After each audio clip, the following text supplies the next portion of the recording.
When people talk about American power, they usually point to aircraft carriers, fighter jets, or nuclear weapons. And yes, those things matter. But what if I told you the most powerful weapon the United States has doesn't explode, doesn't fire missiles, and doesn't appear in military parades? It moves quietly through bank accounts, oil contracts, and global trade deals. It's called the petrodollar. Right now, you're probably hearing headlines about BRICS countries, de-dollarization, and nations trying to move away from the US dollar. But here's the real question. Why does the dollar matter so much in the first place? Why does oil trade give the US so much influence? And why does the world pay such close attention when America sneezes economically? To understand modern global power, you don't start with bombs. You start with oil and the dollar. Section 1. What exactly is the petrodollar? Let's strip this down to basics. The word petrodollar comes from two parts: petro, meaning petroleum or oil, and dollar, referring to the US dollar. The petrodollar is not a special currency you can hold in your hand. It's a system where oil is priced, bought, and sold globally using US dollars, regardless of which countries are involved. That means if Japan buys oil from Saudi Arabia, dollars. If India buys oil from the Middle East, dollars. If Europe buys oil, dollars. Even when the US isn't involved in the transaction, the currency is. And that single rule creates enormous power. How the petrodollar system works, step by step. Here's how the loop works in real life. Step 1. An oil-producing country like Saudi Arabia sells oil on the global market. The buyer pays in US dollars, not Saudi riyals. Step 2. Now Saudi Arabia holds massive amounts of US dollars from oil sales. Step 3. Instead of just sitting on that cash, those dollars are reinvested into the US economy, mainly through US Treasury bonds, government debt, and American financial assets. This process is called petrodollar recycling. In simple terms, oil money flows out, then flows right back into the United States. Why petrodollar recycling matters? When Saudi Arabia buys US Treasury bonds, it's essentially lending money to the US government. That money helps the US fund its budget, support its economy, maintain military spending, and borrow at lower interest rates. While other countries struggle to secure loans from institutions like the IMF, the US receives automatic, ongoing funding simply because oil exists. That's an incredibly powerful advantage. But how did America pull this off? Section 2. The history behind the petrodollar. To understand the petrodollar, we need to go back in time. Before 1944, the gold standard. Before World War II, most currencies were tied directly to gold. You couldn't print money unless you had gold to back it. During the war, Europe burned through its gold reserves. The US, meanwhile, emerged holding nearly 70% of the world's gold supply. 1944, Bretton Woods.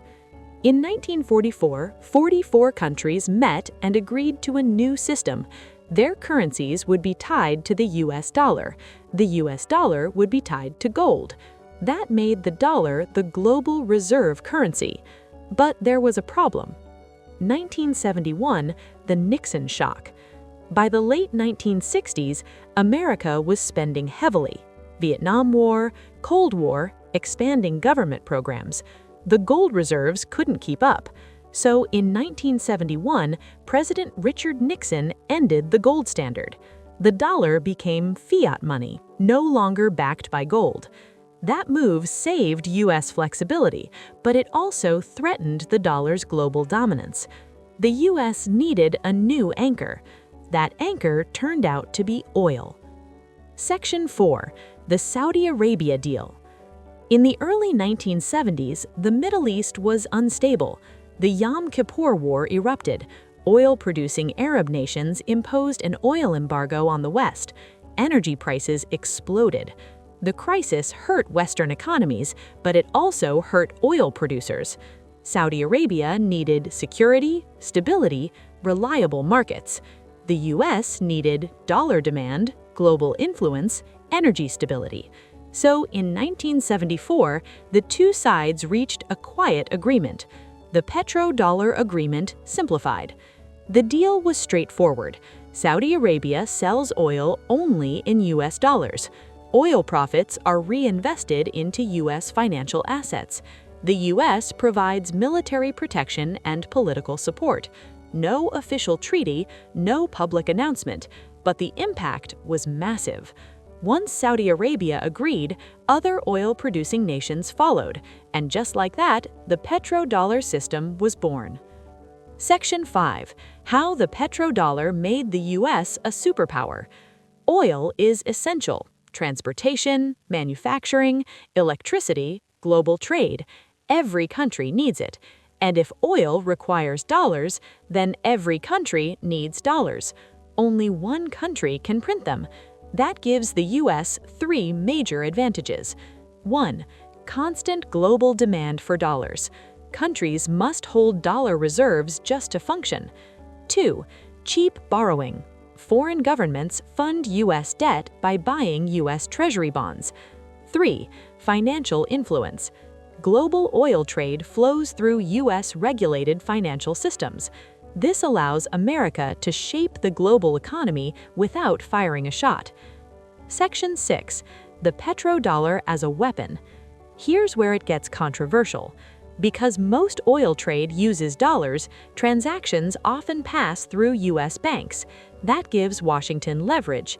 If a country breaks US rules or violates sanctions, its dollar access can be restricted, payments can be blocked, trade becomes difficult. This is why sanctions are so powerful. They don't need soldiers, they need access control. Section 7. The cost of petrodollar power. Here's the irony. To keep dollars circulating globally, the US must run trade deficits. That means importing more than exporting, sending dollars overseas. Those dollars then return as loans through petrodollar recycling. It works, but it also explains why the US carries massive national debt, manufacturing shifted overseas. Power comes with trade-offs. Section 8. Does this mean the end of American power? Not anytime soon. Even without the petrodollar, the dollar dominates global finance. US markets remain deep and liquid. American institutions still lead.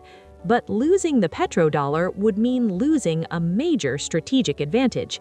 It would force America to compete more directly rather than quietly influencing from behind the scenes.